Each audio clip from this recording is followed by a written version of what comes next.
آپ کو بتاؤں، اگر آپ اسے حلال فرمائیں تو ہم اسے کھائیں گے اور آپ بھی ہمارے ساتھ کھائیں گے۔ اور اس کا حال اس طرح بیان کیا۔ آپ صلی اللہ علیہ وآلہ وسلم نے سن کر فرمایا، اللہ کا نام لے کر کھاؤ۔ چنانچہ سب نے کھا لیا۔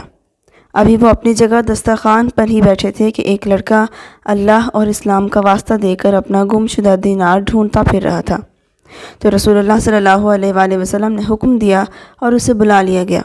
آپ صلی اللہ علیہ وآلہ وسلم نے اس سے پوچھا تو اس نے کہا کہ مجھ سے بازار میں کہیں گرا ہے۔